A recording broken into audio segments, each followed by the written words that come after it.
We know you have a lot of choices when it comes to podcasts as you swing around New York, but thank you for choosing a Slice of Gaming podcast.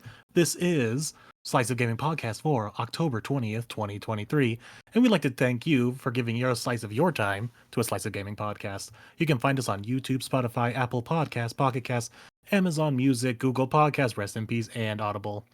And be sure to follow us on a Slice of Gaming on Twitter. So let's get into this light news week with a couple introductions, because we all, just like you, want to get back to Spider-Man and or Mario. So it's that wall-crawling menace, it's Wolf. Hey, what's up, guys? It's that masked vigilante, it's Fusion. Good evening, boys. And the hero of the Flower Kingdom, it's Dark. How's it going? Mario. And I think that Whoa, is whoa, it. We got- wait. Are What? you already starting shit about Mario Fusion? I no, heard no. Bro, this is Already, it's too early in the like podcast for this. this dude already picking sides. Console warrior over here. We'll get into our console warrior beef later on in the podcast. But for now, yeah, like you transferred me already, Moon, right? Yeah, We're I going into news. Okay. It's on to use now. Get over. Yeah. So yeah, Moon said very, very light news week. Obviously, people just want to play Spider-Man and Mario. No one cares about news, but we still do have some headlines, and unfortunately, we got to talk about Xbox. But console warrior. there was, yeah, I'm the console warrior. Fuck yeah. There was a big Xbox interview with Phil Spencer regarding the Microsoft Activision Blizzard King deal. Big deal. Finally ended last week, and now we're kind of in the ramifications. Yeah, hooray! But we're in the ramifications, like seeing like what Xbox and Microsoft and Phil and the team are going to be able to do with Activision Blizzard King. There was some highlights of this interview. I will say, definitely, it was definitely an Xbox podcast interview. I watched a bit of it, and you could tell it's like, oh, okay, this is a very PR podcast, because they were talking about the hype video that they made when they made the acquisition. And one of the hosts was like, man, I almost cried when I watched it. It's like, the acquisition video? Really? I was a little flabbergasted there, but other than that, I mean, It's like, oh man, Microsoft spent so much money. It brings a tear to God, my eye. they're so cool. But yeah, there was some interesting tidbits that Phil himself threw out there. The first big one here, this comes from Okami Games over at Twitter. He kind of got a nice little bulleted list of the big stuff. Confirms no Activision Blizzard King games on Game Pass until 2024. I'm just going to immediately ask. Like, we all thought that we would get the Activision Blizzard games to drop like the next day, like of the deal closing, something like that. But it looks like we're not getting that until 2024. I mean, I'll ask the panel right now, like, how we feel about that. When you listen to what Phil said in response as to why that's the case, it makes sense, especially compared to Bethesda, because they've been working on this, pretty much fighting the government to get this deal done for so fucking long. They were even trying to set this up beforehand. Whereas with Bethesda, they were probably setting it up beforehand as how they were able to just pump everything out.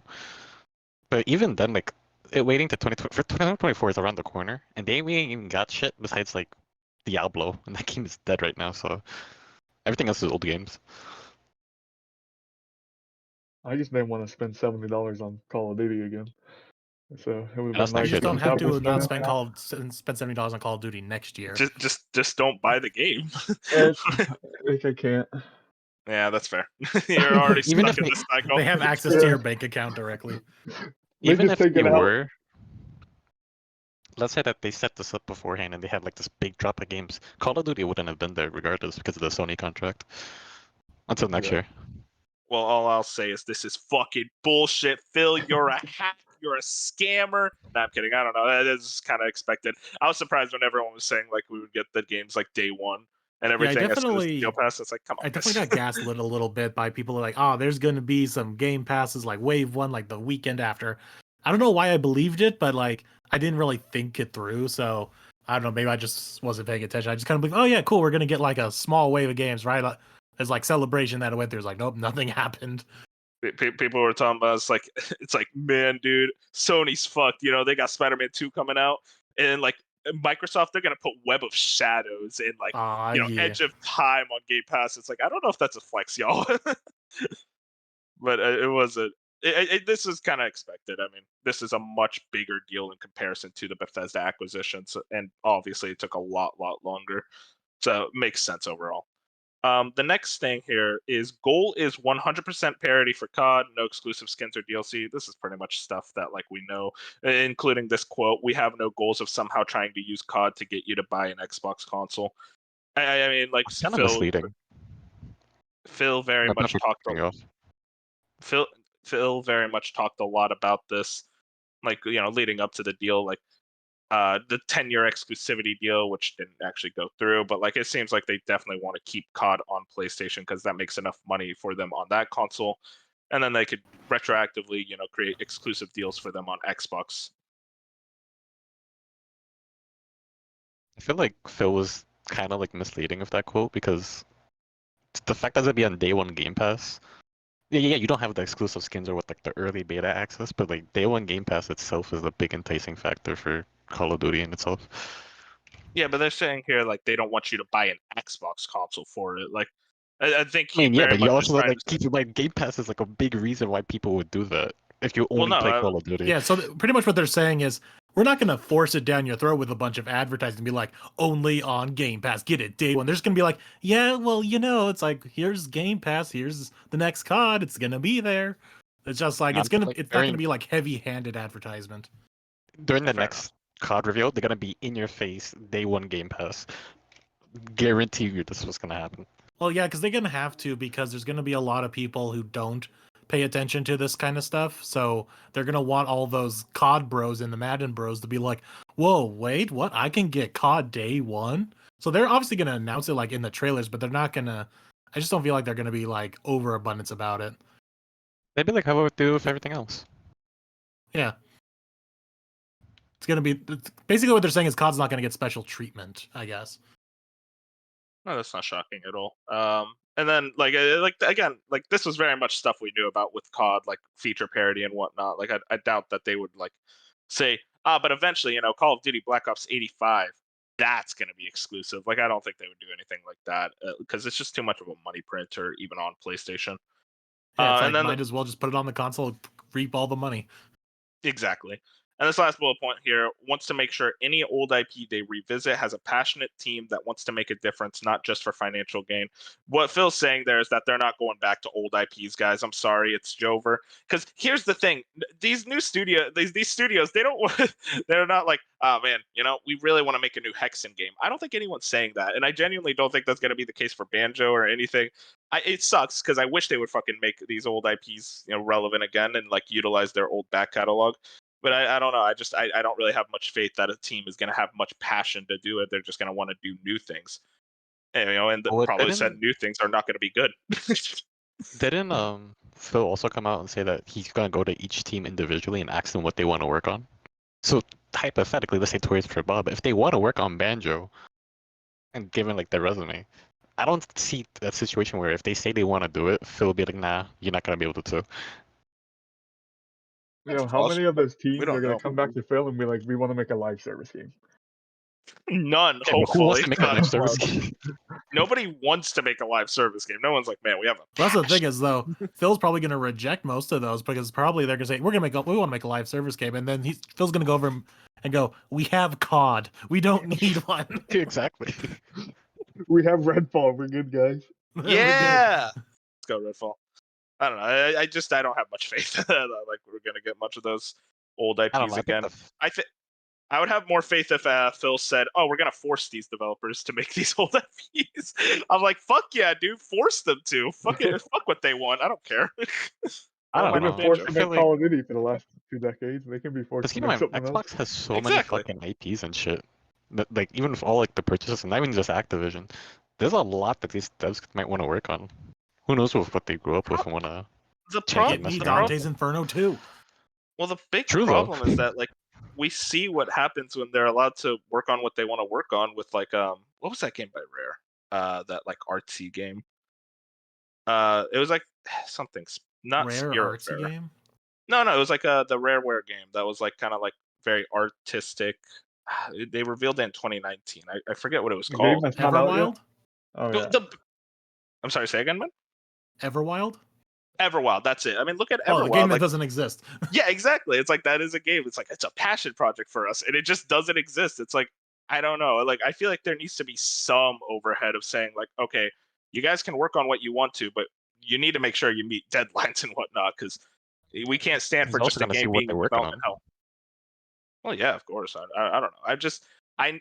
I need some faith that they're able to actually like have the overhead to be able to manage all these studios, especially with like Matt Booty being in charge of the studios. I don't really have much faith in that regard. Okay, so let me cook for a second. All right. So I mentioned Dante's Inferno, and I just got an idea. This is how we get Xbox on the map against Sony. So you know how there's a small division of God of War fans who are really upset with 2018 and Ragnarok because they got rid of the hack and slash formula for this sad dad action game. You make Dante's Inferno 2 because Dante's Inferno was already in a God of War clone, the classic God of War. You make Dante's Inferno 2, you get all those people who missed the hack and slash, bring them all over to Xbox with Dante's Inferno 2. Let's do this, Phil. Counterpoint, nobody's gonna play it. I will play it. No, everyone's itching Just for for a Game God Pass, of I'll War play it. game, not a Dante's Inferno game. They will be. Just watch. Counterpoint, they can take High Moon Studios that did the Transformers games and the Deadpool game, and give them another fucking IP to work with, because they understand Marvel IPs. High really Moon fucking Studio's well. still alive. I think they Don't got know if that folded. studio's still alive. Yeah, most likely they got folded into the Call of Duty machine and just don't exist anymore. Nah, get those devs out. It's $1 million free 'em. idea, Phil. I mean, they can't really free them if they got folded into it. Activision did lay off a bunch of people after Deadpool, and then from there, I don't think they've worked on anything. Oh no, yeah, no, they're just a support team. They literally just work on Call of Yeah. Duty. Like Like everything else. no, Activision right now. your idea there though is flawed, because like from what you see from the Deadpool, apparently after that game they laid off 40 members. The people who worked on Deadpool and those Transformers games you love, they don't work there anymore. Now it's just a completely different studio. I mean, I'm sure some of them still work at Activision, no? I mean, I So, doubt but it. they got to be like in Probably different not. areas now. It's not gonna be the same game. That's all I'll say. It's kind of like when I mean, Deadpool wasn't like a masterpiece or anything, but they did a really good job with those games. And stuff like yeah, that is what I want to see more of. all I'm saying is that was a different team. I mean, hopefully they somehow come back together, but I don't know. I kind of doubt it. But we got more Xbox news, even though this is more Bethesda news than Xbox news. I still don't really consider them together. But big news for Bethesda. Bethesda's head of publishing, Pete Hines, is leaving the company after 24 years. This comes from Andy Robinson over at VGC. Hines, who is one of the most recognizable figures at the Microsoft-owned Elder Scrolls and Fallout publisher, announced the news on his social media channels on Monday. After 24 years, I have decided my time at Bethesda Softworks has come to an end, he wrote. I am retiring and will begin an exciting new chapter of my life, explore interests and passions, donating my time where I can, and taking more time to enjoy life. This was not a decision I came to easily or quickly, but after an amazing career culminating in the incredible launch of Starfield. Okay, Pete, I'm going to have to cut you off there. Incredible is not the word I would use for that game, but sure. Hey, you hater. I am a hater, yeah. It feels like the time is right. He added, this is certainly not goodbye by any means. My love of Bethesda and its people has never wavered, and I will never stop being part of this incredible community we have grown. Thank you for the hundreds and thousands of fans I've gone to meet over the last 24 years. Your energy, creativity, and support has been such a huge part of my journey. I look forward to experiencing the next part of the adventure alongside you. Working with the amazing people, teams, and studios at Bethesda have been the greatest experience of my life. I'm incredibly proud of everything we have done together, and I'm genuinely excited to see the amazing things we will create next. Obviously, Pete, very, very head figure of Bethesda. He was always the one talking at E3s. He used to interact with the community quite a lot. Kind of stopped interacting with the community on Twitter and whatnot after whole Fallout 76 fiasco, but he still does every now and then.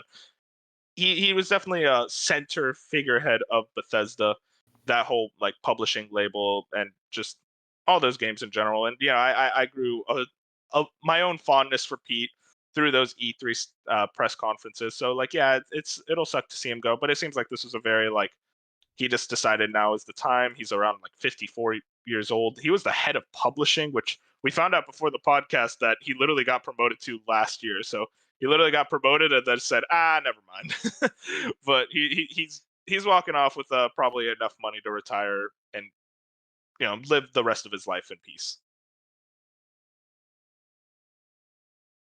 Wow, not a lot of Pete Hines here in the cast today. Goddamn. You're the Bethesda guy. Yeah, I know. I used to be ex-Bethesda. Starfield fucking killed me, man. I'm done with that company. I only knew Pete Hines from like his name and his E3 press conferences. Like, I didn't know Yeah, much it's like about that's him. about it. What did y'all It like? makes sense that he's He retiring was after cool. He was Starfield. good. Starfield was like their big passion project that they've had in the works for who knows how fucking long. So him 8 getting that years. over with and done. And He's granted trying to how steal old he the is, Jim so he's just Ryan like, you know what, retirement. that's about it. He saw that I hated the game, so he was like, "Oh man, Wolf doesn't like the game. I might as well leave." The like 2% of people who I don't didn't like live the up to game. Wolf's expectations. Yeah, no, it's gonna suck to see him go because he was definitely like a big major center field of Bethesda in general. But he had a good career over there, and like 24 years is nothing to scoff at. Like he's definitely worked there for longer than most people hold general. But moving on, obviously, we'll miss you, Pete. I'll miss you because these fucking haters just don't have anything to Because say. you just shitting on his rimmed final project. Starfield right now. I shit on Starfield, but not Pete. All right. That's his final project. That's his final project. Hey, you know what? That was Sometimes we his don't swan end, song that he went out we don't- with, bro. we don't end on our proudest moments. That have that as the quote of the day. All right. Now I'm sure there's gonna be like Bro's a hater. some little talk of him in Elder Scrolls 6, and he'd be like, "And thanks, Pete Hines, for like the pre-production work that you did." Yeah, really. So you can literally count Elder Scrolls 6 as his last game. Thanks for saying the name Elder Scrolls 6 in that one interview. Like There that's you go. basically what his involvement was. Moving on. Okami Games has this over on Twitter. Nintendo of America president Doug Bowser has indicated that the Switch 2 will indeed feature backwards compatibility. Also seems all but confirmed the Switch 2 is releasing in 2024.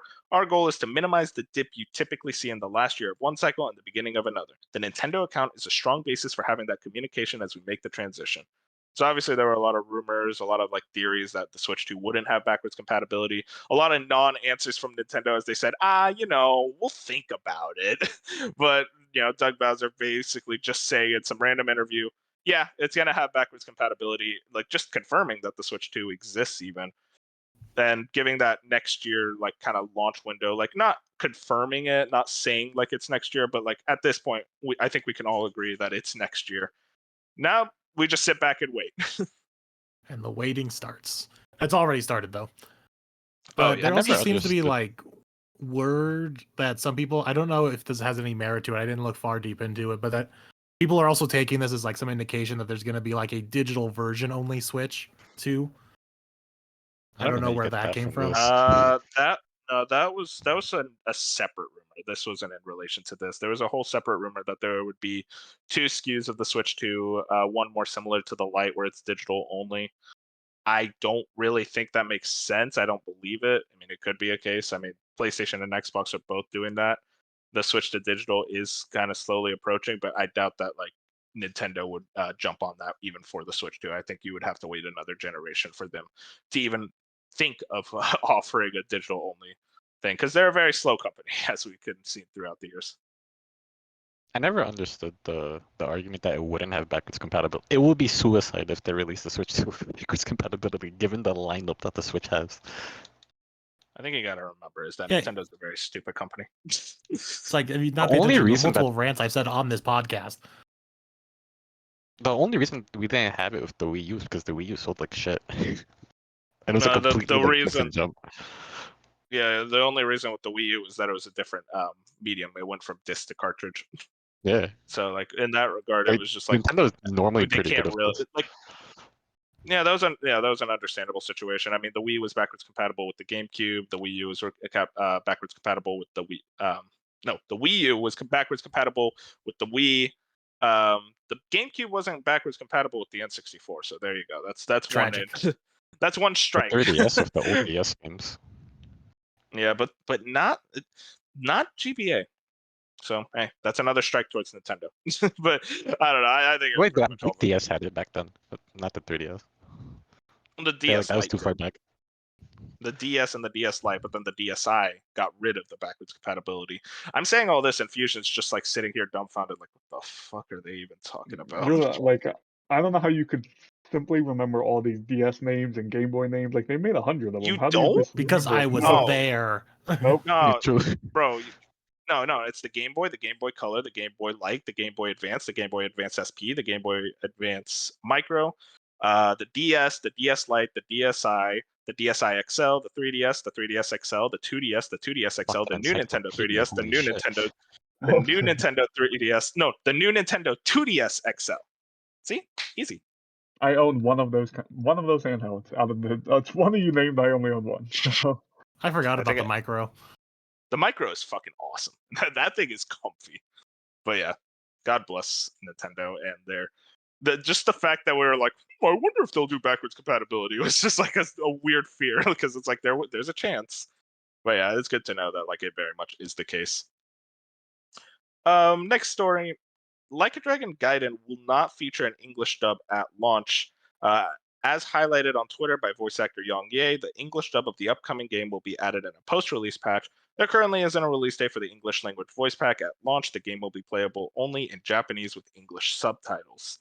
It launches on November 9th, 2023. I don't personally mind this, but I know that it is very much more difficult for a lot of people to play games in a subtitle form, like a Japanese language with subtitled English subtitles.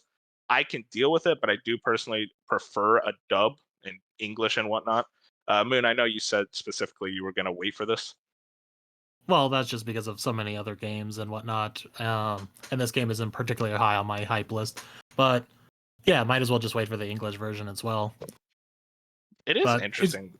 Yeah, go ahead. Yeah, I was just gonna say I was about what you just said. It's interesting that this is the first like big Japanese game that gets English dubs to not have an English dub at launch. I mean, a couple of years ago we started really seeing the revolution of simultaneous launches across the world, starting with like Pokemon and whatnot. But yeah, this is like the first case of an English dub not being available at launch, and they don't give a reason as to why. I'm pretty sure. Granted, there's probably not a lot of people who really care. They just kind of scoff and go, "Oh, English dub, okay, whatever." But it has to be like either a contract thing or Maybe that's just really not the only finished. thing I could think of. I think it's just a thing where it's not ready, but also that just doesn't make sense to me because it's like, what part of it is not ready? So I think your contract theory might be correct. I got a question. This is Sega, right? This is Sega we're talking about? Yeah, Sega, yeah. Alright, so Persona 6 simultaneous launch, both Japan and US, so we don't have to wait like the 6 months or however long it was. But it's Japanese only for like a year. Yay or nay? No. I don't think so. They're gonna have the No, simultaneous. I mean like, no, I'm not saying if it's gonna, but I'm saying like, if that were to happen, how would you feel about it? I I'd mean, be I'll play disappointed. it. I'll be mad, but like I'll be like, I mean, I have to play it. Actually, I Probably, could probably wait. I don't care about Persona that much. I don't. The problem wait is for- with waiting. I Like could never. under normal circumstances, I would wait, but then story spoilers are going to be everywhere. Yeah, that's true. It's tough. I don't know. It's a weird thing, but like, do you have a theory of when this would come out, like this English dub? It's hard to say because my experience with English dubbing is only with anime. I don't know if games is any quicker, faster, or whatever. I would assume it's pretty similar, at least to how they record. Depending on the size of the game, I hear this is a pretty short game. This is not a very long game. They could knock this out in like a week if everyone's actor schedule was the lineup. And that's and I also thought maybe that was an issue. Maybe someone's schedule wasn't lining up. But then I thought they have at least another month to do this before the game is supposed to come out. And I don't think they have any giant cast members on it. Like everyone I know who's in this franchise is a constant working actor, so they're always available. So it has to be a contract thing, just for some kind of like, okay, we're gonna have we'll have the original launch and then we're gonna put out the English patch later. Like I wouldn't be surprised if it's already recorded and it's just sitting on a shelf and they're just Yeah, gonna put it in a patch later. I'm pretty sure Yong Ye, the voice of Kiryu, the main character, he straight up said like he finished all his voicing work for the game, If I remember correctly, I can't really quite Okay, I didn't see confirm it. that, so it's Yes. possible. Because I know that also happens with anime. Like, there are some things in contracts with worldwide distribution saying, okay, you're allowed to do a dub, but you can't do it until this certain date or this amount of episodes is put out originally. So it could be a similar thing, which is just weird for a game, especially because we're now in a world of simultaneous releases of multiple languages. Yeah, I mean, it's a tough situation. I think Yakuza fans will probably just play it because like they've had like 6 games with only subtitles, so I think Yeah, they'll be so fine with the it. diehards will be for it, and I think Yakuza is probably, at least from my experience talking to people online, Yakuza seems to be one of the more diehard subtitle only. Like, you don't see too many people like in on the dub. Like, a lot of people will play They like do. Persona dubbed and like some other franchises, but Yakuza seems to be a weird outlier where it's more vehemently like, oh no, I play sub for that. They get so mad at you if you play in dub, and I'm like, yo, it's not even a difference. Like the dub is great. I don't know. Like I mean, obviously this one's not out, so I don't know how good the dub is. But like for Like a Dragon, that dub was phenomenal. Like I had a great Yeah. time with it. Who knows? Hopefully it's not too long after launch. Next story, we have like big sales numbers all around that I want to go over. First one here is this is technically a rumor, but it very much is true. Armored Core 6. Oh wait, no, this isn't a rumor. It was confirmed. My bad. Armored Core 6 has now sold over 2.8 million copies worldwide.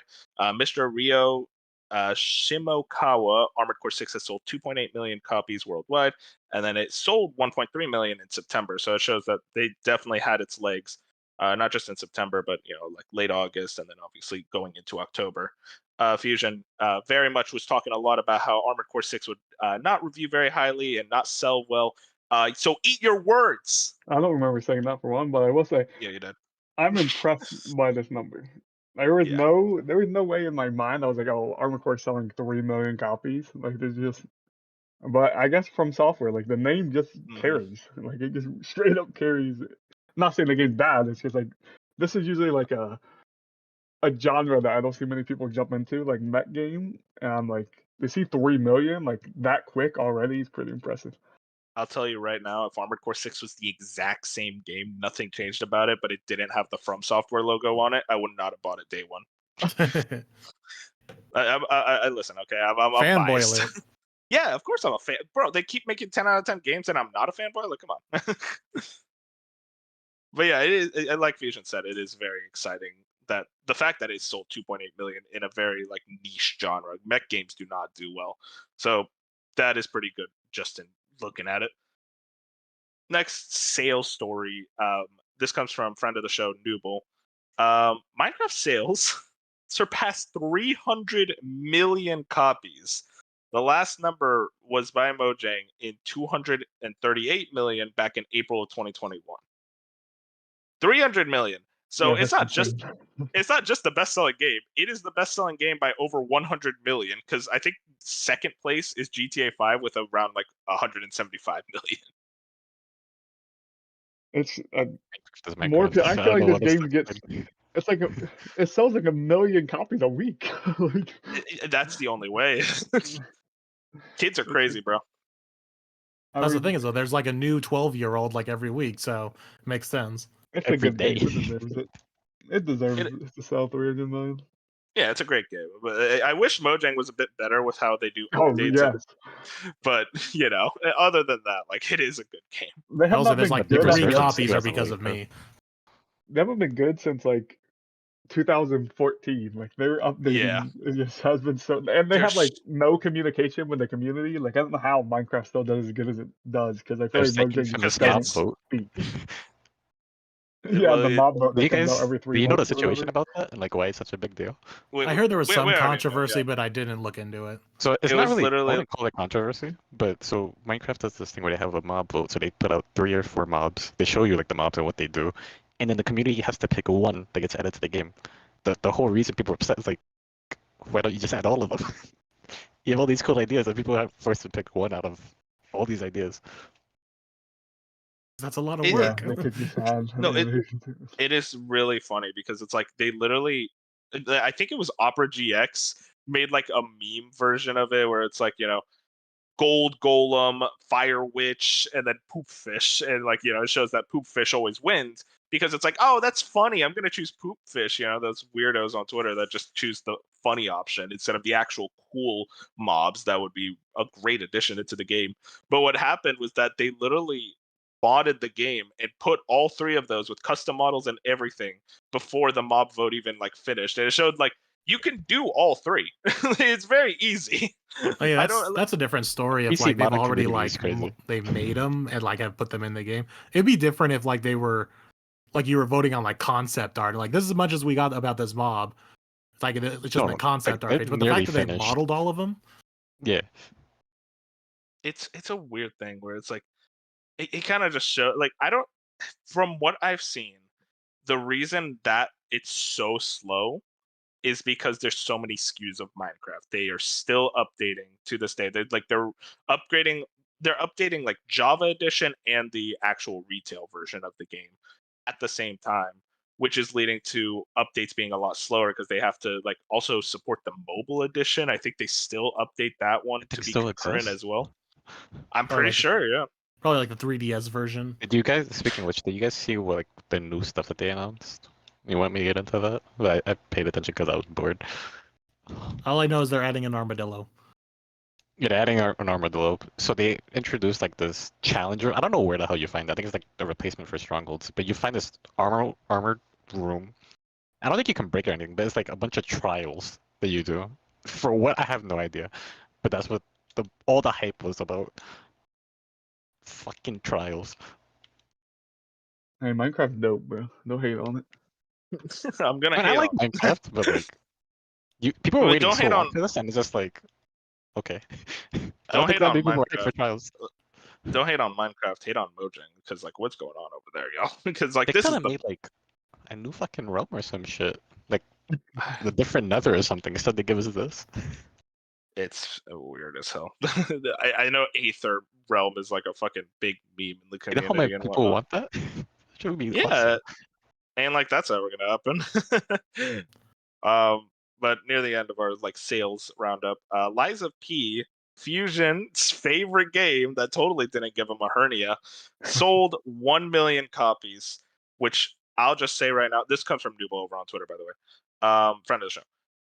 I'll say right now, 1 million copies for your first game, that is insanely impressive. And the fact that it was on Game Pass as well and it was able to sell that much kind of just shows like, yeah, this studio has a really long life ahead of it. This also just goes to show that the Souls community is big and it is hungry for whatever it can get. Yeah. I mean, This that's also shows, like- doesn't mean that this game was bad. This was a really solid, polished game. Until it comes to balancing. But besides that, like, especially with what they set up at the end, I'm not gonna get into the spoilers or anything now. They have a roadmap, and I'm very excited to see what they're gonna do in the future. If this had From Software on the logo, that would be 5 million. Oh, he's not. No, of course not. Yeah, no one's arguing that. But no, 1 million is really impressive. Like that's awesome, and because that's not counting Game Pass, so like Yeah. a got a lot Game of Pass. Game was a a lot of people played this game. A lot of people. If FromSoft worked on this game, there wouldn't be as many balancing issues as there is. That's Oh. true. I'll say right now, it is extremely impressive. I hope this definitely shows them it's like all right, because like this was actually on a lot of people's like, I saw multiple people put this as their game of the year, like what's it called? People I follow like Maximilian Dude, Rogers Base, big YouTubers like that. They were very much like, yeah, this is a 10 out of 10. Like this is my game of the year, and it's like, hey, you know what? More power to you, because I wish I could say that, but I mean, still, this is a top tier game. Like this is a game I 100% recommend, especially after all the patches. So does this mean that you guys are day one for the DLC when that drops eventually? Because it is getting Yeah, there. The I day don't know. one's a little rich for my liking. Yeah, it's tough for me to buy DLC day one. I'm kind of slow when it comes to playing DLC. Are you but gonna get the Elden Ring DLC day one? No, he'll be there. Of course. He's like, Okay. He'll be there. There was a rumor where it was like it's coming out on February 5th, and I saw everyone like, "Oh no, it's coming out next to Persona and Bro, I'm dropping all those games. Like, get this garbage out of here. It's all Elden Ring. All right, I'm sorry, I'm biased. fanboys. Goddamn right, I'm Well, a the fun- fanboy. Speaking of that rumor, if you like were to look into it, the first thing it says is like unverified sources have claimed. Yeah, there's no way it's true, but like, hey, you know what? Live and learn. That's what Shadow the Hedgehog told me. Moving on. We got some Game Pass and PlayStation Plus numbers. This comes from Next Gen Player over on Twitter. PlayStation Plus has 50.1 million subscribers versus Game Pass with 41.7 million, says analyst firm Omdia. The Xbox figure does include Game Pass core members, formerly Xbox Live Gold. If you remember, they kind of did that whole Xbox Game Pass core and whatnot around like 2 months ago. But yeah, this is very much a PlayStation is still ahead, but Xbox is catching up. Granted, this includes Game Pass core, so people that just want to play online maybe. But don't those numbers also just include like just PlayStation Essential, which I'm sure a majority is what people have? Essential is the normal one. Yeah, that's what I have. But yeah, no, I mean, just you're right. Like this doesn't show like, oh yeah, PlayStation Plus Extra is selling more than Game Pass. Like I'm not trying to say that. It's more so like just in general, like these numbers look about right for where we're at in the console race. PlayStation number 1. That's all God we know. bless. God bless. Race 2 compared to Nintendo, but you know.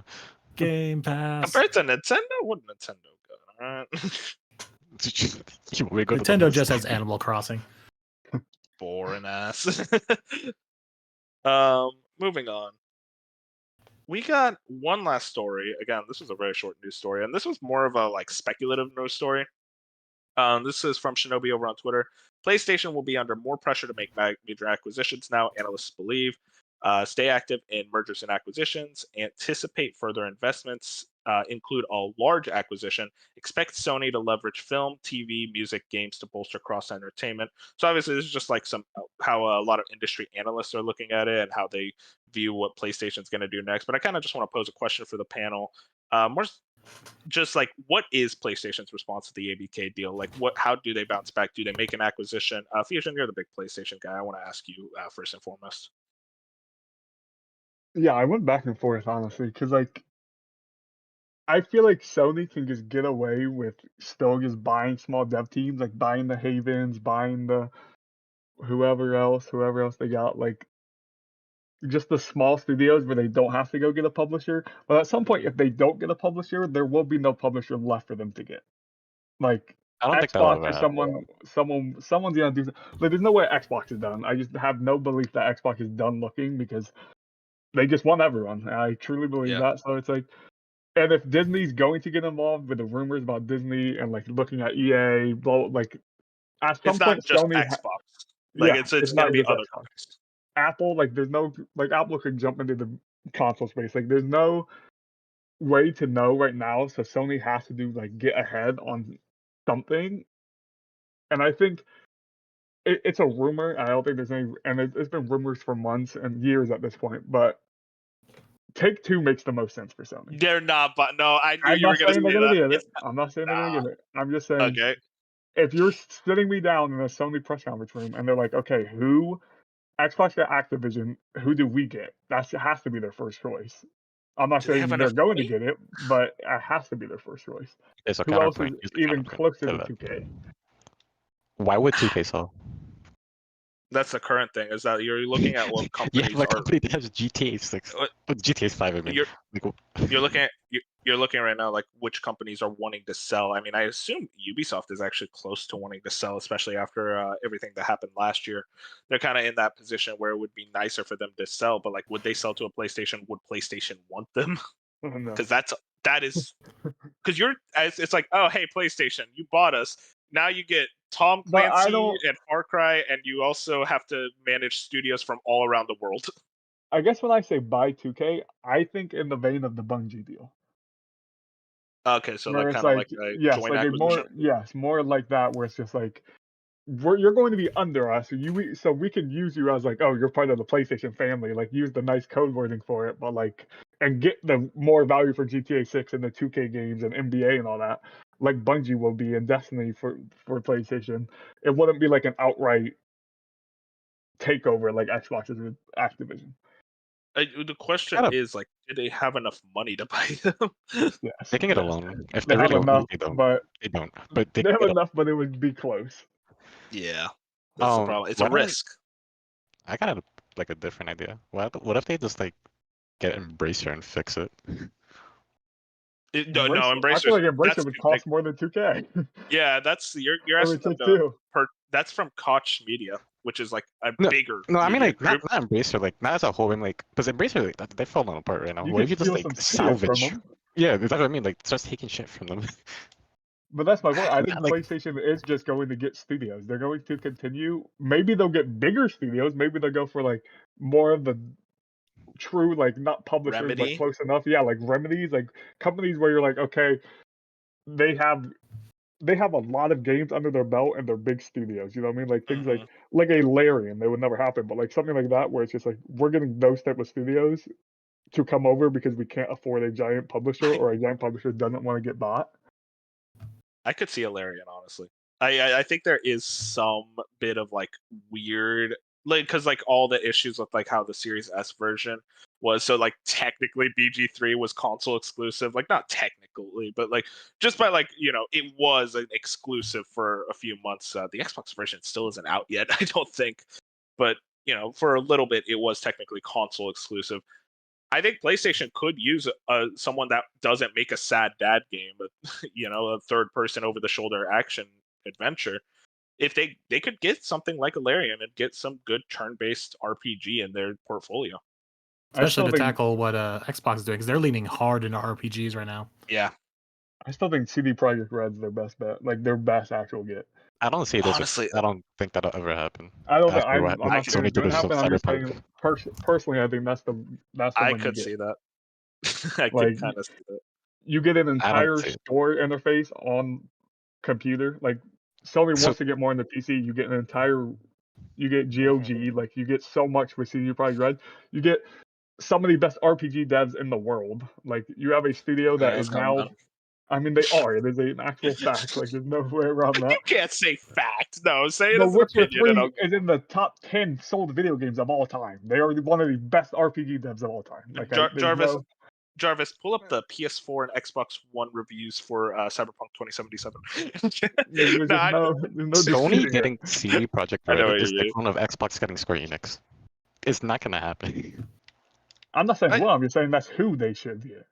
They're not Like gonna be able to. that's I They're mean, not gonna do it though. That's the thing. you It's like brought it up though. Xbox getting Square They Enix. could buy Square Enix. Sony could buy Square Enix. So the thing with Square there isn't Enix is like, but why would you? Why would you spend money on Square Enix when you already have them underneath your belt? Yeah, agreed. They don't really need Square Enix. That's the thing. Like Sony, I don't know who they could I buy don't that even could think like they need rival an acquisition. Microsoft buying Activision. Yeah, no, I mean, I think they are better to buy stuff like Haven. Well, maybe not specifically Haven because they're working on fucking what fair they would do games. for it. But like like buy stuff around that size. Like I think I think Remedy is around the size of studios they would want to buy.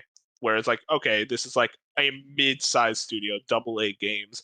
Hey, why don't we buy you and give you the funds, the resources to make a AAA game? That's why I think they should do. But I'm also, for some reason, I feel like Sony's not going to get like the IOIs. Like if like IO Interactive gets taken over, or like, and that just feels like an Xbox acquisition. Like so many of these, like even Remedy, so much of these like little studios feel more of like they've had a better relationship with Xbox over the past few years, where it would be 100% like Xbox is grabbing you, not PlayStation.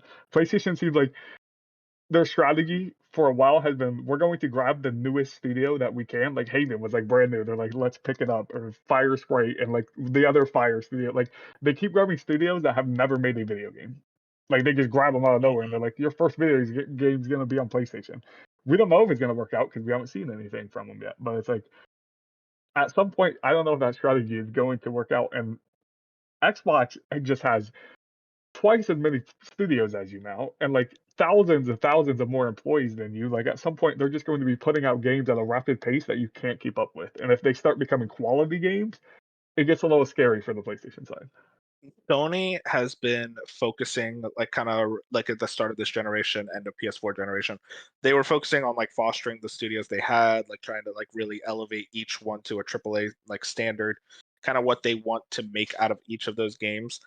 Versus Xbox, which has basically been building this munitions chest, this huge war chest of studios, IPs, publishers, and they are very close to unleashing them. And I don't know what Sony's response could be. Now, there very much is a chance that all those games come out of Xbox and they're all Redfalls. But yeah, I don't think that's going to happen, but that is a chance. It really just comes down to like what can PlayStation do to counteract it? And honestly, do they really need to change anything? Because we saw how popular Spider-Man 2 was. Everyone is playing it. Literally everyone is playing it. So it kind of shows that like Sony could coast off on these AAA games. I like that Sony's getting a fire lit under their ass, but outside of Spider-Man 2 and Final Fantasy 16, which they don't even own, they don't own Square. What else did Sony have this year? Did the Horizon DLC come out this year? Yeah, let's go, Sony gang. That's When did that 3. come out?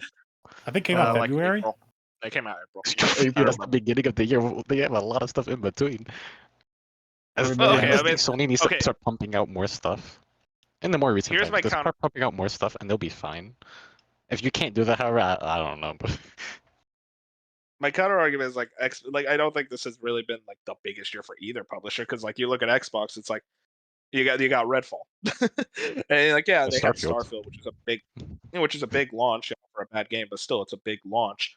And Forza, but like clearly the reviews aren't as high for Forza as they used to be. PlayStation does a lot more. Yeah, earlier in January. But PlayStation does a lot more third-party third-party deals. Like think of like Rise of Ronin and Stellar Blade. Like PlayStation does like 20 to hundreds of those over their generation, where Xbox usually doesn't get. Like there's going to be a lot of PlayStation only games that aren't first party that are going to be very good, and they're just going to only be able to play on PlayStation. That's how PlayStation coming to an end, to be honest. I don't think that's gonna be lasting for much longer, because Xbox is really pushing Japan now. Look at what happened with that is not Sega and Atlas. You are not going to see a situation. You are not going to see a situation. Like Xbox getting exclusivity. I'm talking about like day and date. You won't be seeing situations of Sony having everything by themselves anymore. You're gonna see a situation where they have more, like they're gonna still have those third-party deals, like Rise of the Ronin or Stellar Blade, as Fusion said. Like that's not even just Japan. Like Stellar Blade is Korea. Like I actually think what's it called? Sony wants to focus more on trying to get like deals in South Korean game development and Chinese game development. A lot of those studios over there. They have those programs. They have the Chinese program. They have the Indian program now. They have the over in South Korea. Like they have a lot of these programs setting up, and like Sony's been working with all these other countries to like help them make games, and then all those games are ending up looking really good, and they're being only on PlayStation. Like they're helping them make these games and like helping people pursue their dreams in game development, and then they're making really good games that end up only on the PlayStation console. And one thing that's really been helping PlayStation in general was like they have such a major foothold in Europe and what's it called, Japan. Like in comparison to Xbox, like obviously in Japan, like that's Nintendo more turf more than anything nowadays. But even then, like Sony is much more popular than Xbox over there. And and like even in the Middle East, like I'll tell you now, when I go to Jordan, I don't see a single Xbox game. Like there's not a single Xbox game. It is literally only PlayStation and maybe a tiny section for the Switch, but like very little like any Xbox over there, because like Sony has such a major foothold. Like that's kind of their MO, where like I feel like Microsoft is really just trying to win the war in the West. Like they want to really get more people in the US specifically. Because we've been seeing a lot of stuff of Xbox branching out as of late, of them getting new jobs in different locations and shit. Japan is just an example, but they've been going all over the place. Yeah, but they're never going to be the most popular console in Japan, or even that popular in general. Like it's just too much of a foothold to be the most popular over there, but they're still getting into it. Yeah, Xbox One's fucking shit. It's fucked them up so much they have to start somewhere, and they're starting it now. If Sony gets sloppy, Xbox can overtake them with time. Not without Hines, am I right? Yeah, God bless them. Counterpoint. Here's my counterpoint. Xbox has tried this before. If you remember back in the 360 generation, they had Blue Dragon, what was that game called? The Last Remnant, something like that. They had a lot of like 360 exclusive Japanese games, and it just didn't work because Japan just did not care about Xbox. I genuinely Game Pass think, back then too. yeah, well, even with Game Pass, like Game Pass I literally don't think saved there's enough Xbox too. So I don't know. in the West. I don't think there's any possibility where Xbox in Japan becomes like a thing where people in Japan will buy an Xbox over a PlayStation or a Switch. Like I genuinely don't think that will ever Well, happen. that's the thing think is though, they're they even don't trying to want make you it into buying an Switch. Xbox. They want you on Game Pass, which is why they're going so hard into mobile because Japan has a very big mobile market. They are always on the go. So the fact they're leaning so hard into cloud streaming is going to make a big difference in Japan, in a place like Japan that lives off of Switch and mobile gaming. They do PC too. Xbox is day and date with everything. Nerds. You don't get to no, yeah, you're getting a PC. You're gonna join that third family. Yeah, let's talk about nerd. I know hindsight's 2020, but I really do think Sony is low key upset that they never acquired Capcom a few years ago when Capcom was like Dude, dying. so easy. That would have been the easiest buy of their life too. Because I feel like there was a time where they could have got Capcom and Square Enix at a time. Granted, Square Enix, they really don't need them because they just work with them anyways. But like 5-6 years ago, I feel like they could have gotten both of those companies, and we wouldn't they wouldn't have to be worrying about acquisition now because they would have had those juggernauts under them, especially Capcom. Like if Capcom was under Sony today, no one would even care about the Activision deal. Acquisition wars were not really a thing back then. They only really started becoming a thing. I think the first start of the acquisition wars was when Microsoft bought Bethesda.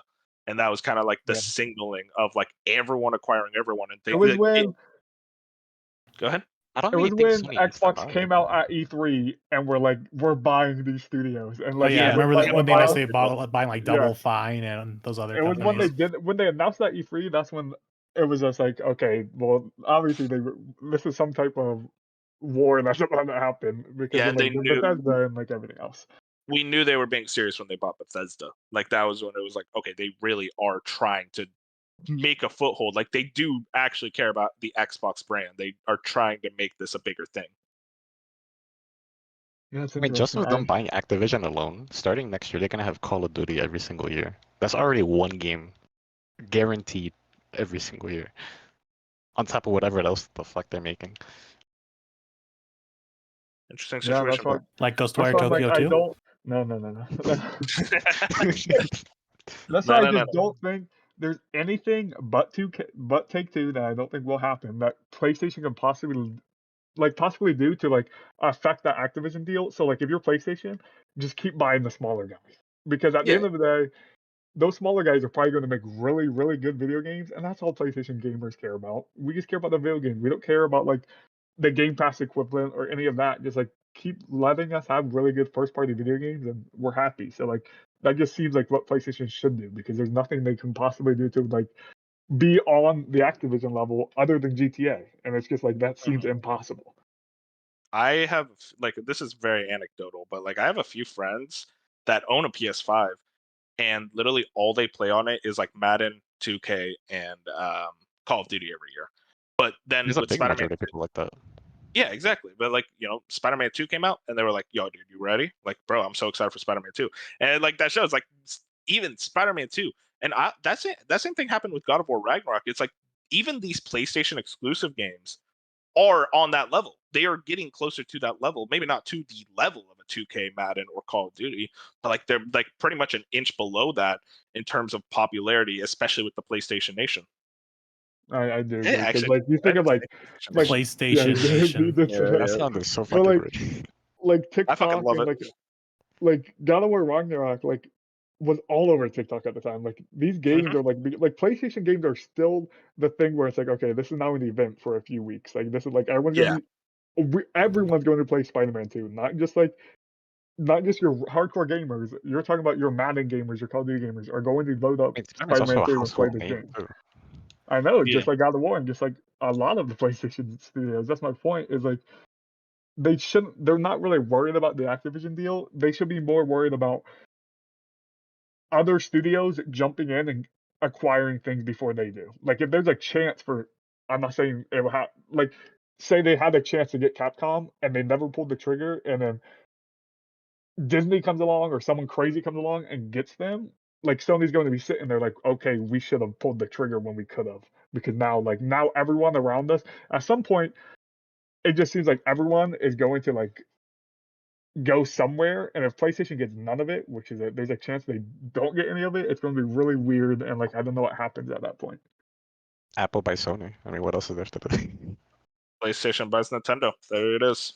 You laugh, but I really do think an Apple crossover Sony thing could happen at one day. Like if there was, I don't know. This is there a was a scary time situation. when, That like, might actually happen. you know what I mean? Like if Sony was about to like they needed help or something, Apple seems like the perfect spot to be like, hey, we have billions and trillions of dollars. You guys want it? Like Yeah, let's they're let's far make from something needing happen. help. Oh They're yeah, far they from don't needing need any, help. but I didn't. Yeah, if hypothetically that were to happen. Hey, maybe Big it topic. depends. Look at what happened from the 360 to Xbox One era with the change of leadership. Now that Sony's going to the same thing, we don't know how that's going to turn out. I mean, yeah. I mean, the kind of like you look at the Wii U to the Switch, like that was a crazy situation where Nintendo was close to basically imploding after the Wii U just failed completely into the Switch, where now they're number one. And these companies aren't like omnipotent. Like there is very much possibility for any of them to fail at any time. We will see.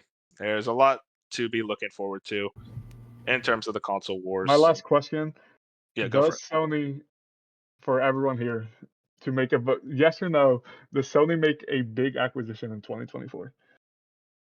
I guess it depends on Define your definition of big. Yeah, As in what like would a you qualify EA, big? Ubisoft, No, Ubisoft, like that big, No. not like I think like the biggest about thing Bungie. will Not probably a be like Remedy. Valerian. Okay, so you guys I think think there's so. still they don't acquire a publisher next year. They're undergoing Okay. leadership change. I don't think they're worried about publishers. Jim Ryan could go out with a bang. He'd be like, look, let's do it. You already did. He He's raised like, the yeah, price you know as what? well. I'm buying Square Enix. Then I'm out of here, boys. Like, well, something like that. I don't know. Square Enix is so stingy. I feel like they would tell Sony no too. Yeah, I don't know. I can't imagine they make Like a big acquisition. PlayStation doesn't need Square Enix because they work so close to them, but it's also just like just saying Yeah, Square might as Enix. well. Yeah, exactly. Just saying Square Enix is now a first party just holds a lot of name. It holds a lot of power to be like, hey, Square Enix is a first party studio. I don't It know where also Square prevents Enix's like loyalties lie. Like if Xbox were to come with Okay, a well- fat bag, would they pick? Because No, if that so were to happen, hypothetically, You're right? not worrying about Xbox. You're not worrying about Xbox. You're worrying about Tencent. You're worrying about these other big giant conglomerations. I'm That's putting a who you're hypothetical actually worrying situation there. So for Square Enix, right? Let's say they're like Xbox or somebody comes to them with a fat, ridiculous amount of money. Sony, of course, they gotta probably get a say first. I think like that's how it was in the contracts too. That they're gonna get a say first and learn about this stuff. Would they pick the loyalty of Sony because you've been working there for so long, or you gotta pick this fat ass bag with Square Enix? I don't know. Well, that's what Fusion's saying. Like, I think makes sense is that you don't want to risk a Tencent coming in and saying, you know what, we're gonna buy Square Enix, because Square Enix might be looking to get bought because like we saw like they had a really rough financial quarter the last couple of financial quarters after Forspoken and whatnot and Avengers. And they kind of could be at the verge of being bought. And I think Sony would want to look at that as like, yeah, sure, we still get the first party deals, but we don't want to risk Square Enix falling into Tencent. So Yeah, we that's what I'm might saying. as well. But Sony, not Sony, Square Enix is such like a wild card. I don't know if they're gonna pick loyalty over money. That's what I'm trying Well, to that's say. the, They well, might that's just the go thing. for whoever has the most amount of money. That's why Sony would maybe strike first and go, hey, we're gonna offer you like this deal, and then Square Enix is like, okay, we need to get bought by someone. I think that's my point. Is like Sony also a lot of the time they're going to have to make these deals first because they can't get in bidding wars. Like they just cannot get in bidding wars with a lot of these companies. Like they can't be like we're gonna outbid Microsoft for Square Enix. It's just not gonna happen. They just don't have the money. So like that's my one concern is Sony just sits back and they're like, we're gonna keep doing what we're doing, and then they look at 1.5 years from now and they're like, wow, we acquired no one, and everyone else has been acquired by all these other companies, and the entire space could look completely different then. Yeah. Console wars are funny. They're a very Annoying. interesting situation. looking at it though, there's a lot coming into the future. And, as Fusion said in 2024, I feel like a lot of companies are going to be going crazy. We cannot predict the future. I would have never predicted Microsoft tried to acquire Activision Blizzard, but we saw that happen. So crazy stuff could happen every single day. That's really what we're looking at now. Moving on though. That's all I want to Oh, add yeah, a go for news it. story though. Am I too loud? Hold on. Just want to add in here because we all seen that meme game that's going around right now, that Kong Skull Island game. Why do we have to talk about this? Did you see the article that came out about it? No, I on the didn't. Verge? What about it? Hang on. So- Link it. I don't know if I can link it right now. I just got it on Reddit. But basically, the gist of it is this game was made in pretty much under a year. I Yeah. believe See it. what it looks like? And so yeah, they started. I just skimmed like the article a bit, and it was an interview with some developers. It's like, yeah, we've been working on this a little less than a year. We started crunching in February to release it this October, and yeah, that's it kind of seems like it just from all the clips that I've seen, and it just makes me wonder and question, why did you crunch? Like, why did they have to get this game out like as quickly as possible? This sounds like a It's not money even a laundering movie. scheme. That's what's weird. There's not even like a movie. Like the Kong Skull Island movie came out in 2017. Yeah, and like the next next Kong They movie's had not the coming out for concept of years. I was like, Kong. yeah, but that was like 2 That years was ago. like 2 years ago. Yeah, the ship sailed. So it's like, why did you rush? I can understand like the ET game and all that when they crunched because they had to get it out for the holiday when the movie came out. There's no movie to promote this with. Yeah, I So, see the Verge article. It's from Ash Parrish over there. Shout outs to him. But very much seems to be the case that this game was made in under a year. Well, here we go. The development process of this game was started in June of last year, and it was aimed to end on June 2nd of this year. So a 1-year development process. why? I don't get it. There's no That reason Roblox for it. This Battlefield smells like money Call laundering. looks better than this. A lot of games look better than this. Let's just But be yeah, honest. you guys see that clip of like the attack that's pretty much like a JPEG. I cannot stop looking at that clip. I laugh at it every single day. It's too good. Yeah. Hopefully that studio lands on their feet. I doubt it, but What's even funnier is seeing like the employees on Twitter be like, "We're proud of our game, though," and I can only assume that is just coming down to, "Hey, you guys got a game to release. Good job." we're 'Cause proud of our game. Making games is hard. We're proud of our game. As like there's just a gun on off screen aimed at their head as they're saying this. I hope. I hope game developer publishers stop doing this under a year development shit because this is getting ridiculous. Moving on. All the news we have today. Let's talk about what we've been playing. And Sony ponies, it's our time. We finally got a game release after We got a game. months. Yep. And it's one of the biggest games of the year. One of the games that we were most anticipating, sitting at around a 91 on Metacritic. Spider-Man 2. I've been playing it. Moon's been playing it. Fusion's been playing it. Moon and Fusion have played like 2 minutes of it? Yeah, pretty much. The equivalent of 2 minutes, yeah. I played 2.5 hours. 2.5 hours, okay. And then I I Moon, think you're I'm like close to 2 hours. yeah, I'm sitting at around 10 hours right now. Dude, so I guessed that earlier. I didn't make that up. Oh, yeah, you did. I was like, oh Nice. shit, how did he know? I thought you looked at my PlayStation profile No, or I some literally, shit. I just guessed. 10 Yeah, no, hours in one day is crazy. Well, I mean, I had the midnight launch.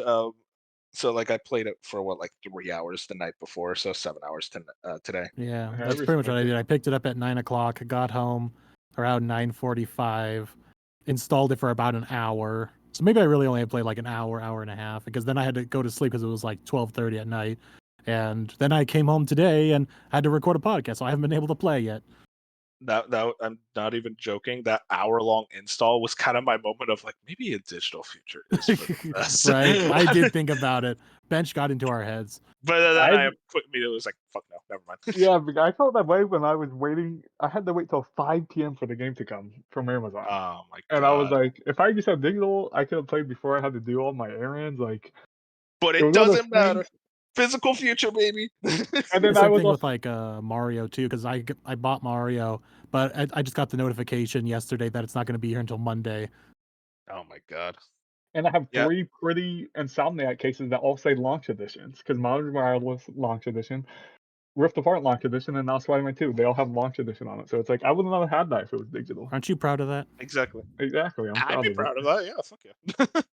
But no, obviously, I mean, we gotta all talk about like how we're feeling on this game. I'll say it right now, as the one who's furthest in, this game's fucking incredible. I legitimately, I fully finished like installing and everything around like 12 a.m. last night, and I played till 3 a.m.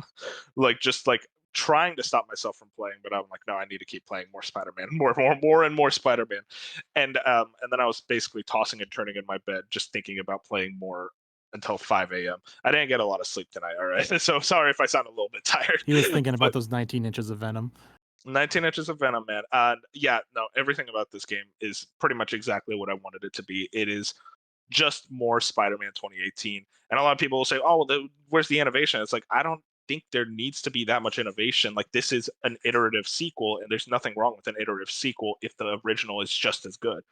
And you look at all the additions that they added in this game.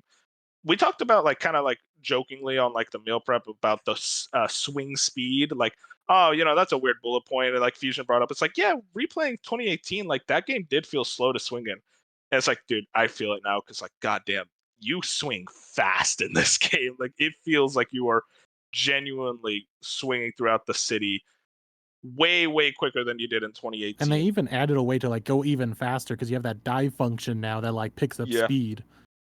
You have a Which is dive nutty. function. You have a wingsuit that can like jump on the air vents to go even faster. Like they definitely improved traversal in a way that I was like shocked. Like, how do you even improve the traversal from 2018? How did you make that even better? And they just somehow found a way. And I guess just in general, like the combat feels a lot better, like somehow even better. Like that's kind of how my viewpoint of this game is, because I love 2018 Spider-Man so much. I was like, there's no way they can improve it, and they improved it, and it just somehow feels even better. The parry, I will say, isn't perfect. It definitely feels kind of, I don't want to say easy to execute, but almost like there's no, a lot of the times there feels like there's no real reason to parry, and I want more of a reason to parry in the game than the game gives me. But I mean, besides that, like the actual like feeling of the combat is still so strong. Jumping around in midair as Spider-Man, web striking from enemy to enemy, all of that is incredible. And I guess just I'd like to like round it out. Like so far, my biggest issue is I got to my first MJ mission. Oh no, And they're back. Oh gosh. they still suck, guys. They still suck. I do not know. Like, it's I did you guys see a single person say I like the MJ missions in 2018? Because nobody did, and they brought them back. Oh, that's great. That's great Good to know. good thing to look forward to. Yeah. Yeah. Yeah. I will Fusion, say, Go the ahead. combat is one thing I noticed almost immediately where I'm like, I like 2018's combat, and I just replayed the game a month ago, so like I'm fresh off of it. I was not expecting the combat to feel so much better. Like I don't know how to explain it. Like I feel like it just feels tighter. It feels faster. It feels like I'm moving from like enemy to enemy faster. And the face buttons, like the new way to like use your abilities, is way faster and cleaner than like the old 2018. In 2018, you had to bring up the weapon wheel and like use the weapon wheel to change your web shooters. And this game is literally just hold R1 and press the face buttons on your controller. Yeah, And then that's you real have like nice. you have your Venom attacks on your left side where it's like you press L1 and you click triangle or L1 and square, like whatever it is. It's just combat feels really smooth, and I feel like already 2 hours in, I'm feeling a bigger improvement in the combat and traversal than I was expecting in the sequel. No, what's even crazier is I was thinking about this, but then I saw some other people mention online. But it's weird for people who only just played 2018, like maybe even Miles too. But like the combat almost came back as like a muscle memory. Like I was just already get right back into it like immediately. I'm like, I haven't played this game since 2018 or 2019 with like the DLC. Or 2020, I think, is when I played Miles Morales, or 2021. So it's like it's been a good long while, and I played other action games, and yet all this fighting just is coming back as muscle memory. Like I was already getting in there. Yeah, it's very natural. It's very natural, and it helps that the combat's not overly like difficult, like especially like the perfect dodge and like using your spider senses to like just like hit O perfectly. Like it's not a difficult combat, even though like it's funny because I'm on spectacular or whatever the hardest difficulty is. And when I Yeah, same. replayed Spider-Man in 2018, like I was just replaying it, so I put it on like easy, and it's so funny seeing the difference from like that game compared to now. It's like I forget how much like bullets hurt in a Spider-Man game. Like if you get shot with a gun, dude, your health is gone. Like there is some It's things you have to worry about. It's not like the just game some is genuinely cakewalk. difficult. Yeah. On that difficulty is genuinely like tough because you have to like worry about so many things. And I'm like, God damn it, I need to fill my focus bar to heal. Come on, go, go, go. And it's cool to see, like, I've already done a mission, like 2 missions where it's cool to see the things they took from Miles Morales and put into this game, where it's like I can already tell they learned with 2 really good video games what to do and what not to do, other than MJ missions apparently. But They'll never figure it out. they mostly learned that it's like, okay, we knew like those two games we had two like specific things that characters love, like that people love. I don't know about the crimes yet, but so far I've only done a few crimes, and like the bonus objectives, there's only ever been one, and they seem way easier than the 2018, where 2018 gives you like 17 different bonus objectives Oh for a yeah, the normal bonuses crime. in 2018 were crazy. And so far, So yeah, I've done some crimes too, and all of them have been super. Either ones I've done by accident, or they weren't hard to do once I focused on them. So and that's like really there so nice. far has only been like one per crime, or even like I had a crime where I had to stop the car, and instead of having 7 button prompts, I just had to Yeah, you hit don't like have to 1 mash shit. button. Exactly. I just like it was like instead of doing all this thing that like drags out the same weapon, I mean the same car crash that I have to see 100 times. It was a simple like, oh, I pressed square once, Peter stopped the car, and I was done. Like the crime was done, and it was like really nice that to see things like that, which in the back of my mind, I always knew it was an issue with 2018, but like seeing now in a sequel that they're not in the game, it's just like a huge quality of life feature where I'm like, they could really. I only 2.5 hours in, but if this is the whole game for the next 30 hours, it's going to be Yeah. a really special experience. I will say my biggest fear right now, and like this is unfounded upon, but like I am a little scared that I'm gonna run out of stuff to do too quickly. Where I'm like, maybe throw in a few more outposts and stuff. But honestly, if my biggest issue with a game, and this isn't even an issue, this is like a preemptive issue. If my biggest issue of the game is like I want more of it, that shows that you're a really fucking good game. I don't think you're Yeah. gonna have that much of a problem though, because I looked at the map and the fact that you have like 2 giant sections of New York, and every single little district has like a list of things to do. Like you're gonna be busy for a while. But granted, that you Hope don't so. do run into that problem of I'm just doing a checklist now of like doing the same thing in every district. Yeah. I hope there's less. I hope there's. But see, the thing with me is like, I'm fine with the checklist stuff. I just want less. Like, if say you're going to make me do a bunch of outposts, I would rather have less outposts. Like, just give me that.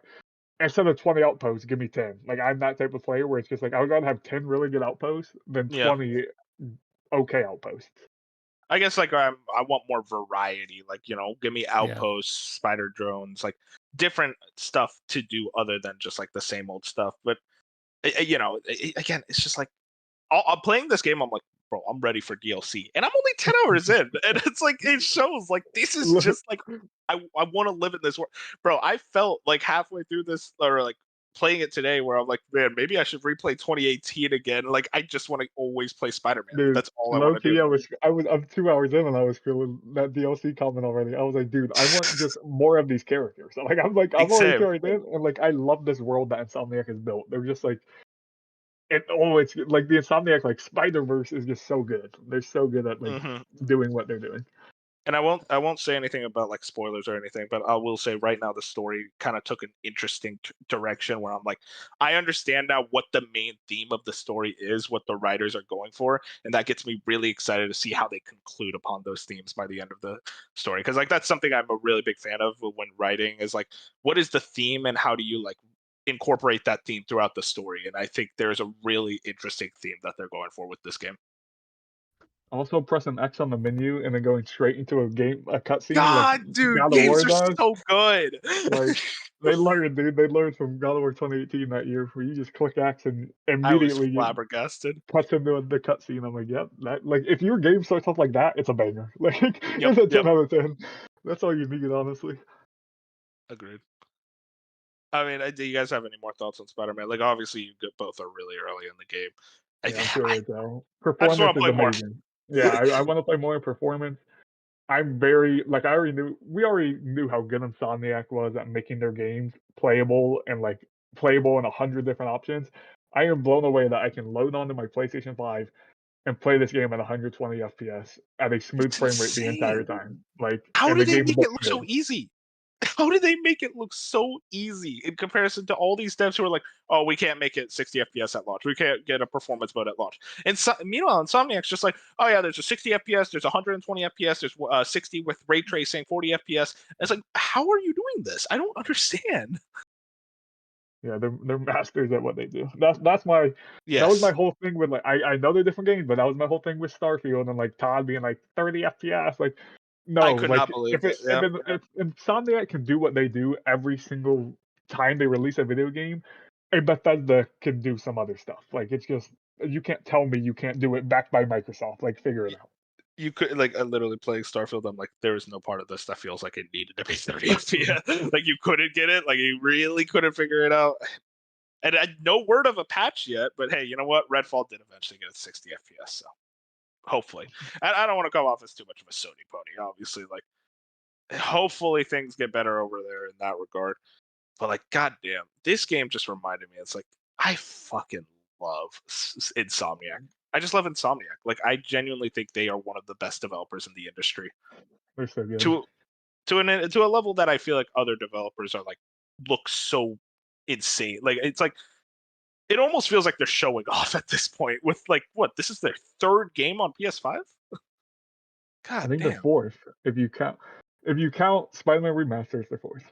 No, wait. Oh yeah, because Spider-Man Remastered, Miles Morales, Ratchet and Clank Rift Rift Apart Apart, now. yeah. So this would be Yeah. their fourth. If Wolverine God. hits next year, they have released 5 PS5 games in 5 4 years. PS5 games before what, Naughty Dog releases one? Well, I guess Correct. Last of Us Well, yeah, remake, it's part but remake, still.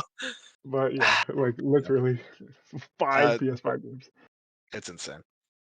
But yeah, any last thoughts on Spider-Man? But are we ready to move on? I ain't got nothing You unless guys Moon just- has something you to guys- throw in. I was gonna say You guys- some Spider-Man catchphrase, but I don't think Spider-Man has one. He does. It's You just throw a swinging quip. time. He's never it's said some that. webbing time. I don't know. He has. There's probably some random obscure cartoon where he says it's webbing time.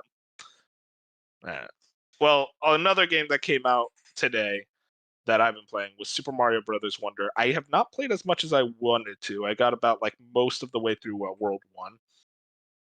But I can already say this is better than all the new Super Mario Brothers games by a wide margin. This game has so much personality and charm to it that I am genuinely flabbergasted. It is kind of crazy because the demo, I was a big fan of it. And what the demo didn't show you, there is a second level that I was what happens in the second level, I had the biggest smile on my face. Anyone who's played the game will tell you just how fucking cool the second level is and what they do in it.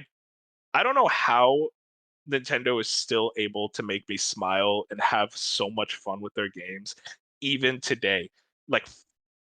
They just have this charm and wonder, pun intended, to their games that other developers, I don't know, they just can't reach for me. You may call it bias, but I genuinely do think Mario games are a tier above most other platformers, if not all platformers. It is frustrating to me. 2D Mario was basically New Super Mario Brothers for a decade, and now finally we get something different, and it's immediately outclasses it through its charm, through its visuals, through its just the cool facial animations of all the characters, the Goombas who get terrified as you're about to stomp on them.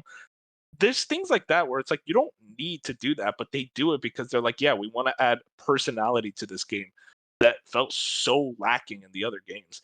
This could really make a running for my favorite 2D Mario. And again, I'm only an hour in and I'm thinking this. That just goes to show just how much fun I've been having with this game. Granted, it came out the same day as Spider-Man, and I really just wanted to play Spider-Man. But again, that does not go to show oh, Mario's bad. No, I will play either or game. I love them both. You really can't go wrong. I think all gamers are eating well today. And I'm not as high on the second mission as you are. I I thought it was really cool what they did, and I like the idea of the flowers. But I thought it was just okay. I just think that this is gonna be a Mario game that kids nowadays, when they grow up, they'll be like, okay, yeah, I grew up playing Mario Wonder. If that makes sense.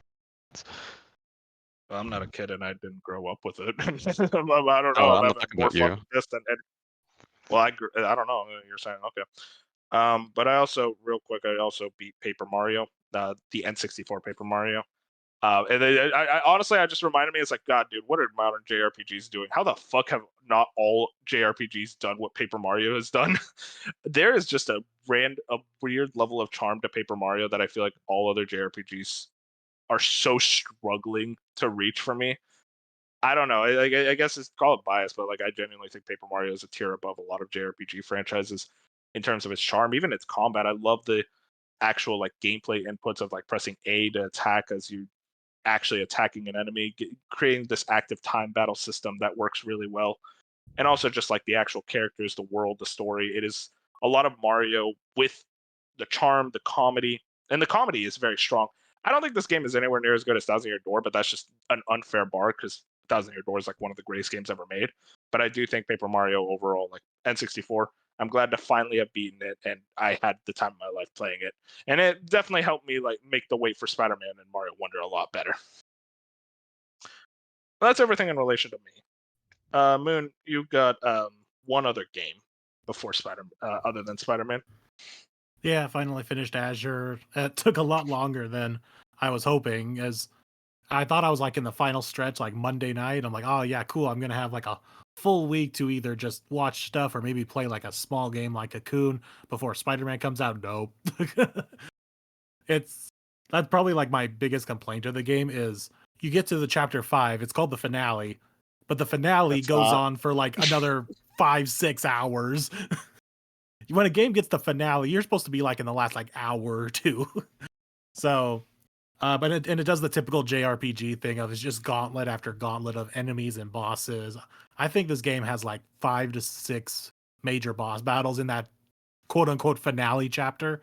So besides that typical JRPG grab, I really did thoroughly enjoy this game. It's currently sitting at my number 1, which is probably going to get overtaken by Spider-Man. But yeah, I thoroughly enjoyed it. It did leave a lot of loose ends story-wise and character-wise, but I hear that's going to get picked up in the next quadrilogy of games. So I'm going to have to figure out a way to start the Cold Steel games here pretty soon. Maybe December, because it's pretty dead right now, and we'll see how caught up I am on all the October, November games by then. But yeah, this is still good, still good game. Highly recommend the series. Yeah, can't really get into spoilers.